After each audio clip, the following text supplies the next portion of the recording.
Morning. Welcome here to another Kerfuffle webinar. Here today with the king of hair. There he is, Mr. Jerry Lyons, Agency Content Club, as he described himself, Chief Dosser. So, Chief Dosser, welcome to the forum. How are you, sir? I'm all right, thanks. Yeah, I'm all right. I'm good. I hope you're going to get your energy levels up because that's bullshit. We have Nick Cheshire and Abigail joining us today, who are bringing together the sensible side of the business. Welcome, guys. Oh no, don't raise your eyebrows there, Abigail. I noticed that. Thank you for joining us here today. Are you both well? I'm good. Yeah, really good. Excellent. We have got a mystery star who may or may not appear. He didn't get the 10 o'clock memo, but if he jumps on, we'll all welcome him well. So, Adam, if you're out there, you're meant to be on here. Jump on now. We're going to talk today, guys, about how great estate agency content wins instructions, which, if that doesn't catch most people's attentions at the moment, then I don't know what will. But I suppose, Jerry, that's the sign of a good headline, isn't it? Really? It's all about the headline. 99% of any piece of content or article is the headline, because if the reader doesn't get attracted by the headline, they won't read the rest of it. Yeah. So can I just kick off just with one brief observation? The fantastic Louisa Fletcher, a journalist, she was making the point that the British public reads at an 11-year-old level or something like that. Is that something that you would have heard or in your previous life that's why the importance of a simple headline is so important? Well, I know from something we did years ago when we were studying, the Sun could be read by a 9-year-old, the Sun newspaper. Yeah. And they did a really interesting thing where they took reporters from the Telegraph, who can write 600-word articles as standard, and the Sun, who were allowed 250, 350-word articles, to swap jobs. And the Sun writers could do what the Telegraph writers could do easily, because they've got all these extra words to use. Yeah. The Telegraph writers couldn't do the Sun version. So, yeah. As somebody who has been accused, this is me, by the way, of being overly verbose, I've sat there at the end of what I have thought is the most fantastic blog or article, literally cheered myself at using all these kind of Blackadder style things, and then got literally zero engagement rate. It's a real issue, isn't it, in terms of not dumbing down, but making something simple is harder than it looks, I suppose, would be the thing there. Abigail, Nick, how have you found the process of communicating just to the public there? Does it come very naturally to you as agents, or is this something that you've had to learn over time? I think from my side, it's something that we've kind of learned over time, but equally, I think us putting it into text is not so easy. Estate agents are known for waffling, and I think waffling in a blog post, it's not quite, it just doesn't come across well. It's too long. It can be quite boring. So kind of getting that art of keeping it short, sweet, sometimes humorous, but getting the message across in like what Jerry said, like less words, I think is something that I've particularly always found difficult. And to get that message across, particularly on social media where people's attention span is so short, it has been quite difficult to try and hit that niche, I think. I was going to respond with, sorry, what did you say there? But that was just making a joke on the lack of attention to detail. But I didn't want to go down there. Stick to the day jobs, Simon.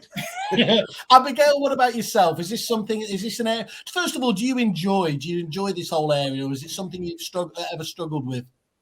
I think it's probably one of the things that got me reinvigorated about estate agency a few years ago, looking at what we're doing, and I think changing my whole attitude to what we're doing. I think previously I would have thought we're just a service industry. Now we are a service industry, probably primarily, but almost in equal measure, we're now a marketing agency. And that's something that's taken a little while to grasp that concept. And I think there are still quite a few agents out there that don't realise we have to be like a sort of omni-channel marketing machine.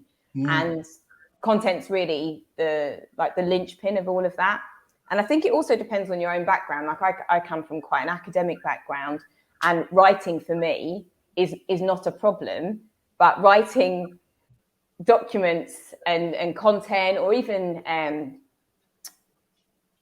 details, you're like, what's actually important? Because it needs to be punchy. Like, I'm used to writing dissertations and stuff like that, and people don't want long, like you said, long sort of verbose paragraphs that go on forever about with infinite detail. They want to know why they want to see this, or why they should be reading it, and what are the sort of key points that they can take away. And I think that's one of the amazing things that Jerry does, is present this information in short, sharp, punchy way, and people don't get bored reading it or fall asleep or just think, I don't have time to read that, I'm going to look at it later.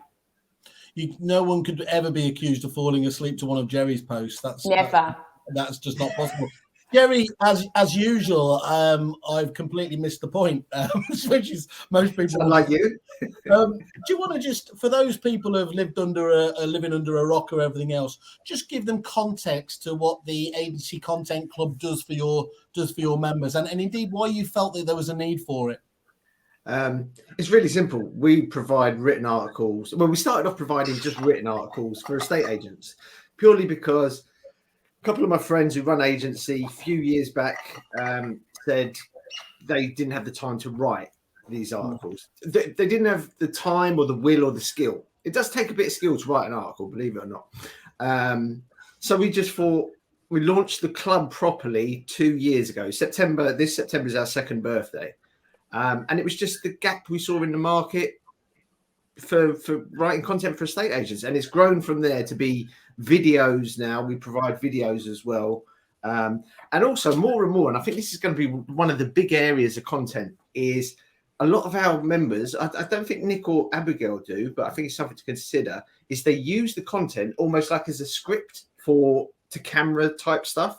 So let's say we've done a piece about, I don't know, a change in landlords legislation. We'll do an article, but I've noticed more and more of our members are using that article to talk directly to camera using one of those, not biddy printers. What are they called? Teleprompter. What's a biddy printer? I just made that up. Is that just a biddy printer was what they used to do the sport on, wasn't it? That was. That's it. Yeah, the biddy printer. Stay on message. Stay message and relevant here, Jerry. Come on. It's just, listen, nobody minds a ramble as long as it's an entertaining ramble. Yeah, that's the key. I tell you what, it's bad. It's really bad when you've got Andy Overman helping you out. Okay, Jerry. Let's take this. So, can you admit now? Did you used to get infuriated at what you saw agents were doing, or did you just go, I can do good here? I wouldn't say get infuriated. One thing that does infuriate me is jargon and pretension. Oh, and shit, that's on the wrong show. No, but that's the cornerstone of, if you can remove the jargon from any communication, you can communicate better. So, do you know what I mean? just on that, Jerry, I remember reading the Elon Musk autobiography, and nutcase though he is, the thing that I loved about him when he did Tesla, he stopped them using acronyms or whatever it is, because he said it was just a way of hiding behind, almost, proving you were cleverer than other people, and the amount of lost time that was, either people didn't want to put their hands up and admit they didn't know, or they got embarrassed by doing it, which doesn't help a great culture all around, does it? Or when the key word is communication, it stops the whole thing working. Exactly. And I would say with these two guys, Abigail and Nick, not just saying it because they're here. He is saying it because we're here. Yeah, I am saying that because they're here. No, but they're very real people. Yeah. And that's one thing I think where estate agents have got a lot better at. They don't have to do these silly photos of them looking all slick and professional, like under like that, or on the phone. Why would anyone have a profile photo, right? Everybody now, it makes no sense. Look, everybody now go to Ian White's profile on LinkedIn and do. If he used to have it like that, but of course, don't go to mine because that was photoshopped about 6 years ago. So. Yours is incredible. It is. I've got Jeremy Beadle's hand underneath. It's like yours is like a pantomime performance. It's thank you. Because I'm also a technical support actor as well. Adam, who is our mystery guest, he says, "Chap, sorry, my link did not work. Not sure what happened." Adam, I don't know if you still can. Just try it on Chrome or I think on Explorer. It doesn't work on Safari, but do see if that works. If not, we'll carry on manfully without you. But thanks for letting us know. Somebody liked the fact that I used the word overly verbose, but there you go. Andy Overman jumped in there just before his teleprompter assistance there to say we are all marketeers nowadays. Yeah. I think that is true, isn't it? Or certainly we need to at least identify that is a skill you have in your business, whether that is internal or whether it's outsourced. It's not something you can do without, is it? Because otherwise, the famous Seth Godin and being the purple cow, you are going to get lost in all of the noise and everything else that's out there. It's interesting you said it because Nick, you know your sell boards. Yeah. For me, that is a great piece of marketing. Do you want to explain about how your for sale and sold boards look? So we've got we had just as kind of standard for sale boards originally, which just had your kind of traditional for sale and sold on it. But because we kind of deal one-to-one with the clients here, I just kind of felt that the individual needed a little bit more recognition for the fact that they'd been the one that sold that property. So all we did is we kept the boards exactly the same, and we took the sold slip and we put sold by, and then it would have like Nick Cheshire and it have my mobile number underneath it with our picture to the side. And we just found it was a little bit, I don't know, it's like a pat on the back for yourself a little bit, because you've sold it and you've got your name there. Yeah. So it helps with a bit of morale. But I think for other people actually seeing that there's an individual that sold that property, it's not the company, it's that person that sold that property. Yeah. I think it just goes a long way in adding that whole we're people, not a company.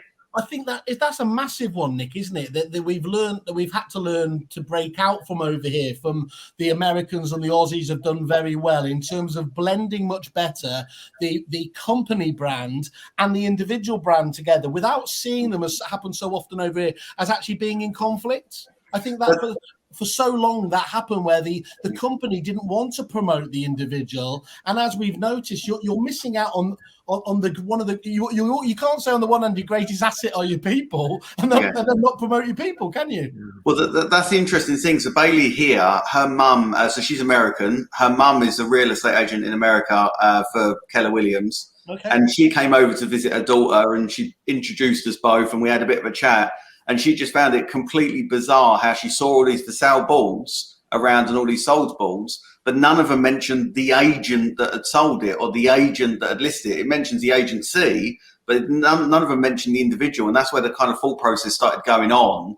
And then she mentioned about having our face on there, and it just kind of developed from there to end up what it is now. But I think it's just the end result is better because people are seeing, particularly if you're a client of that individual and you're seeing that they've sold that property or they've got another property for sale, it's a bit reassuring for the client. But I think for the general public to kind of see the people involved with the business, I think that kind of personal recognition is important, and it has helped the morale side of things, because it does make you feel better when you see your face on the board, particularly when the kids see it as well. So I think there's so many different elements that are benefiting from benefit to putting your face on these things and getting your face out there a little bit more. And I don't quite understand.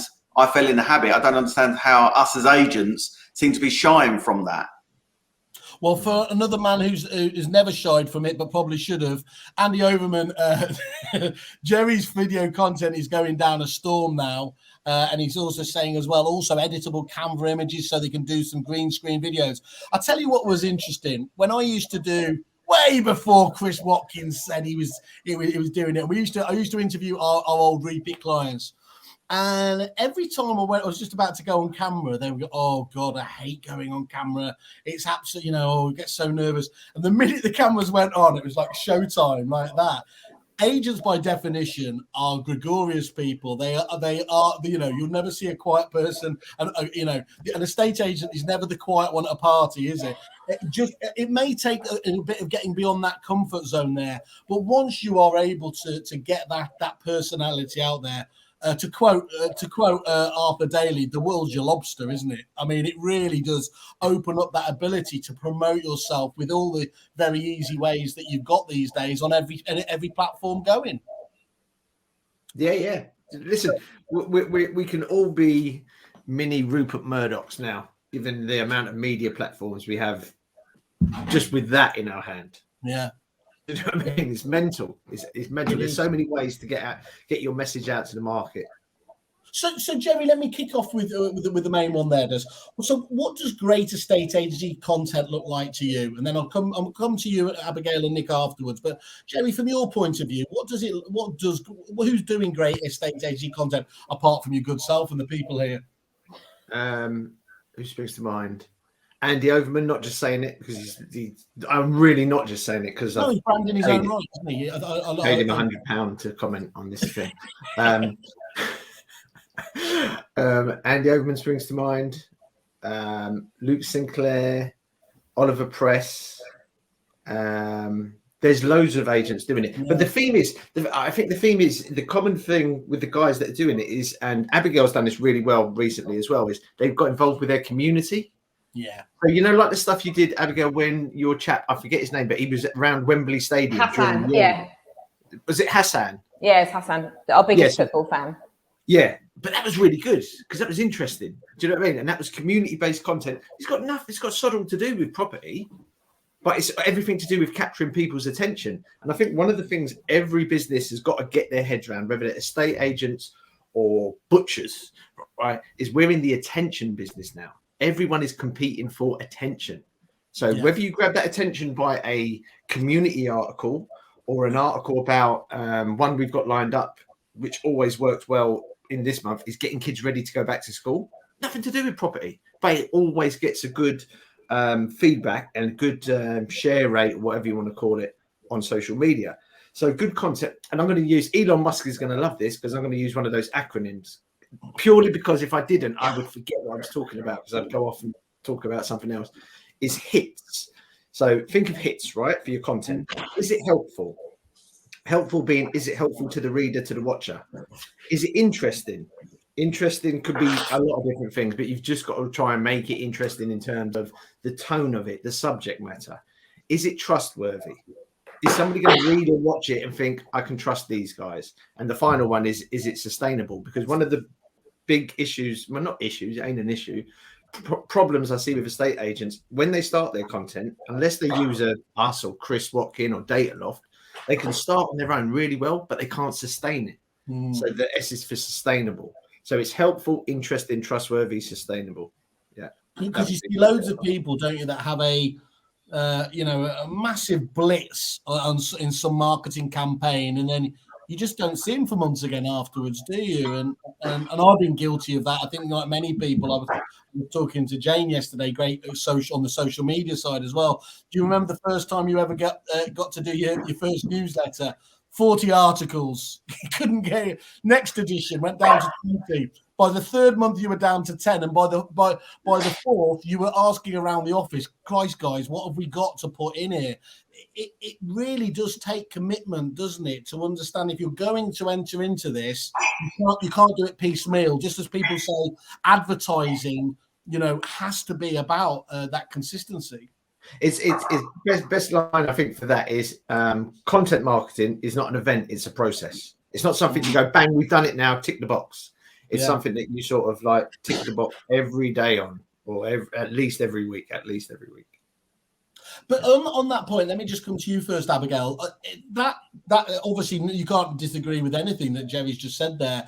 But what I can still see a few people rolling their eyes and sort of, well, that's all very well, but have you seen how short we are of instructions out there? And if you've got the opportunity to try and turn up to an appraisal, how important do you think it is to keep that as almost to defend that time, to make sure that you are dedicating it to this content creation?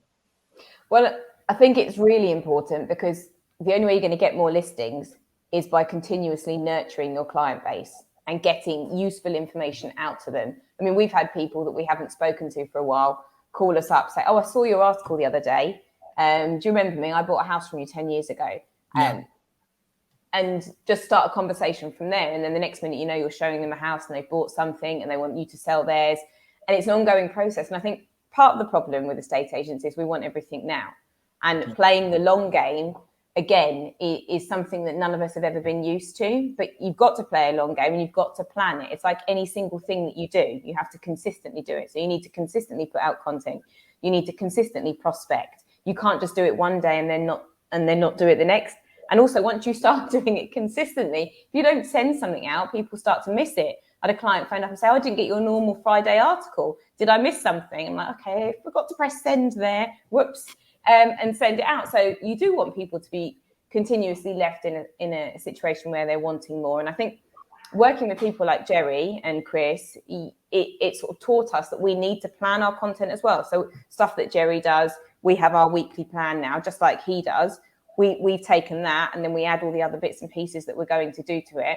And I think even if you're outsourcing a lot of that content creation, you still need to have somebody in the business whose main task is putting that all together and overseeing it and dealing with the engagement and sharing it out and making sure any leads that come back in from it are being dealt with properly. So it's so important. I don't think.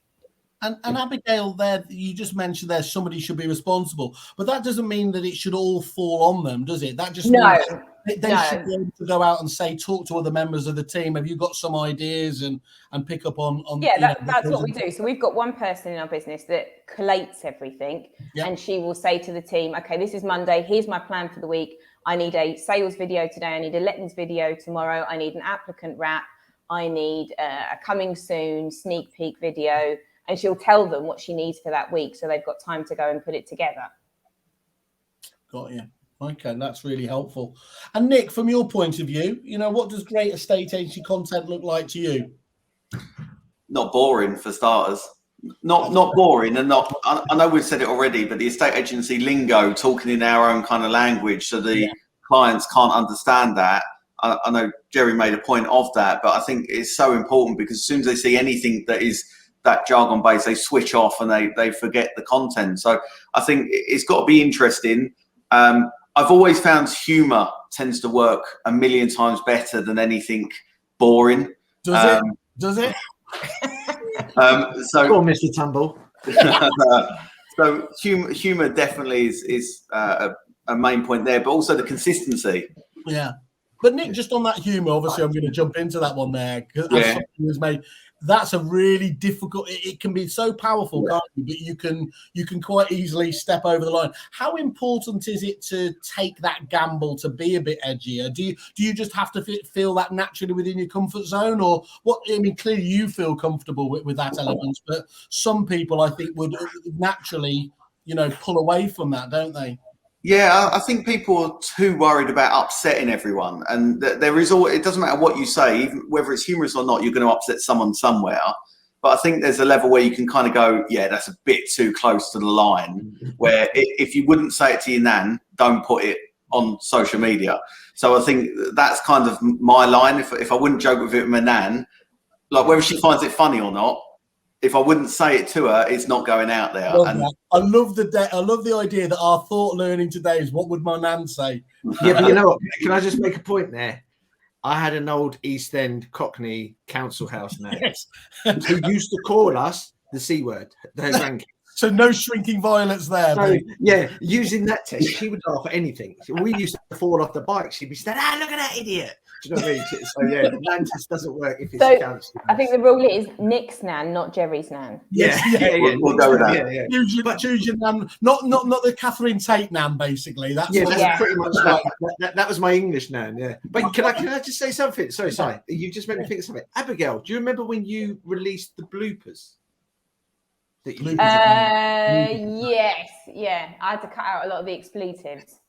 Yeah, but I noticed that you got a really good response from that, it seemed, like on social media, because people like that. It's honesty. It's all about honesty, isn't it? It's about honesty and vulnerability. You are not being pompous, are you? The minute you can do that. There's a reason why some of the top and smartest brands now will film their stuff not in a big expensive studio, but with what's one of those lights? I don't know the technical term, but it's basically a camera, one of those bright lights that shine on your face and make you look like you got a torch in your face. They'll do it that because it's got that. They'll film it that way because it's got that authenticity. And that's what people want, especially from estate agents, right? Because you're going up against the perception. Now, the perception, it's changing, but it's dodgy estate agents. I think the thing I love about humour is it leaves the independence to be so much more nimble. There are some bigger brands that do humour fantastic well. Marsh and Parsons, I just adore, and they get quite a lot of grief sometimes for some of their stuff, but me resonates time in, time out. And everything else there. A lot of the other bigger brands, though, they didn't, if you remember in the early days, they didn't even get involved in social because they were so petrified of what would happen there. So look, there were a lot of those ones are mellowing, as you'd say there, but you guys will always have the ability to be, first of all, you've always spoke about it, Jerry, the ability to respond quicker. You know, whilst they go through various sign-off procedures and everything else, you've already got the blog out there and have engaged as forward-thinking. And then you don't have to ask what sort of personality, you know, the business is about. What voice should we be talking about? Because it is your voice. Yeah. And that applies to the community. You know, a good, smart independent like these two and other guys are always more nimble in responding to the community's need than a corporate that has to sign it off with a CSR policy and make sure their PR team are happy with it and all that nonsense. You know, some of the stuff you've done, Abigail, with the Brent Bulls and what's that project you've supported recently? Answer Youth Project. Answer Youth Project. All this stuff again is great content. It's like Nick, you know, when we did the thing with the shop round your way. Yeah, the Fab Shop. It's a charity run by special needs. Yeah. That's great content for an estate agent to show that they're supporting their community. A, it's the right thing to do. And B, it just gives you a great piece of content to go out and share with the community. Can we just touch on that just before I jump onto it? Actually, Ben jumps in. Ben Civil, yes, I think being relatable and just showing you're a real person is key. I think that's absolutely 100%. Cheers for that, Ben. You talk about community there, Jerry. You talk about doing the right thing. Your absolutely fantastic Karma Club, which really should Kerfuffle should have nicked because it's got a K in it and everything has a K in it. I can sell it to you. We'll have conversation. Look, just talk to people what the Karma Club is, and then again what your belief is, that because I firmly believe it shouldn't be seen as being cynical. You can do absolutely the right thing, socially, morally, and it still be a good thing for the business, can't you? Is that right? Yeah. So basically, what's your belief around the Karma Club and how did it start up? Right. So the Karma Club is basically we take a £5 every month from our members. Not, you know, it comes out of our pocket, not theirs, but it's like we'll take a £5 out and we'll put it all in a big collective sort of pot.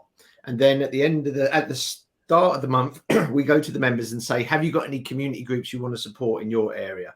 So, like as mentioned, Abigail's done it with a couple of sporting ones around her area. Nick's done it with shops. Adam, who would have been on this, he did it with the hospice. And we give away about 650 quid a month. But what happens there is we match fund the estate agent's donation. So if, let's say, Abigail gives 150 quid, we'll give 150 quid, meaning the community group. And we always say, go small. Don't give it to Macmillan Cancer Relief. They do great work, but they're very well funded. Don't give it to the dog. Yeah, don't give it to the Dogs Trust. Give it to a local dog sanctuary. Do you know what I mean? So think local with your giving. And the Karma Club is just basically, I don't know. I've always thought that business can be used for more than just profit and loss. And I think as well, it attracts the right kind of customers to you. I think a lot of our members buy into that. You know, like they can see what we're trying to do with the Karma Club. It's just the right thing to do. Can I ask Abigail and Nick? So did that enter into your mind process at all when you were thinking about, wanting to get involved with Jerry? Was the Karma Club just a further reinforcement that this was the right kind of business? Because you don't look, it's not possible, is it, to always like the people you do business with or partner up with, but it's sure as hell lovely when it happens like that, isn't it? I'm going to disagree with you on that and say that I don't think I could do business with someone that I dislike, because I find it very hard to be nice to people. And I'm generally a nice person, but I find it very hard to be nice to somebody that I don't respect and I don't think is doing good stuff. I'm like the guy on the Far Show who changes his mind every 2 minutes, Abigail. So, So what? No, the only thing I'd say is that does seem to me, though, that actually that is a very real trend, and I don't know whether it's down to lockdown and what's happened, but people have genuinely started really questioning themselves on that, haven't they? And whereas maybe it was more true before that you would get by with actually that our views aren't aligned now, and certainly you see it with the youth of today. If you don't have the right credentials as a business, they simply aren't going to buy from you. Yeah. 100%. So I'm right and I'm wrong there, Abigail. I mean, Yeah. it's not important whether I'm entirely wrong or not. I think it comes down to choice as well. It's the same thing, like all things being equal. Yep. If one agency does a fair bit for the community and the other doesn't, all things being equal, so you like the valuation is on point, the marketing looks good, and you're thinking, I can't really decide which one which. Do you know what I mean? And you think, yeah, but the other one supports the local football club. I see them getting involved with the local fete. I see them doing the local book club. That could be the 1% that just wins the instruction. I'm not saying it definitely would, but it's going to help, isn't it? Well, the other thing is, everybody, if you're interested in that, go to where Jerry is on social, but go via the contact me button on the landing page. Go to Agency Content Club on Kerfuffle there, and do as I always say. You've heard it from the horse's mouth from Nick and Abigail here today. But we'll also go and see the reviews where a lot of people are going into a lot of detail about how Jerry is helping them out. And I know we'll get all embarrassed and shy about that, but the important thing you said, Jerry, is just make sure you're doing it, isn't it? There's enough choice out there, but first and foremost, find out if your postcode is available, and then learn a bit more from Jerry. And remember, there's one thing that I've got out of this. Ask yourself, would Nick's Nana approve? Yes, the Nick's Nana test is now a thing. It's the benchmark. Adam did try manfully to get on, but he wouldn't. But I'm sure he'd have just reiterated it, and would have been here for another half hour. So in a way, he's helped us out there. Abigail, Nick, Jerry, fantastic hearing from you again. Thanks to everyone who's given their comments as well, and we'll all catch up soon. Thank you very much. Thanks, guys. Thanks, Abigail, Nick, Simon. Thank you. Thank you.